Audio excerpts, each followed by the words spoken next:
नमस्कार मंडळी, आज आपण इथे खूपच चविष्ट आणि टेस्टी अशी चटणी बनवणार आहोत झटपट. ही चटणी आपली 2 मिनिटात तयार होते. इथं आपल्याला 2-3 हिरव्या मिरच्या घ्यायच्या आहेत आणि 2 काकड्याची मी साल काढून घेतली आहे. आपल्याला ही काकडी कडू एका गोड आहे, आधी कडू गोड बघायची. कडू असली तर घ्यायची नाही, बारके बारके तुकडे करून घ्यायचे आता काकडीचे. व्हिडिओला नवीन असाल तर लाईक करा, शेअर करा, सबस्क्राईब करा आपल्या आजीच्या चॅनलला.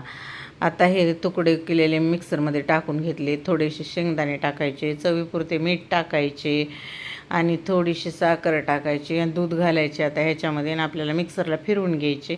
आपली चटणी तयार आहे. आता बघा इथे ही चटणी आपण आप्पे, डोसा, इडली, पोहे, उपमा कशासोबत पण खाऊ शकतो. ही रेसिपी कशी वाटली ती मला कमेंट करून सांगा. व्हिडिओ आवडला असेल तर शेअर करा, लाईक करा, सबस्क्राईब करा. घंटीचं बटन दाबायला विसरू नका. धन्यवाद.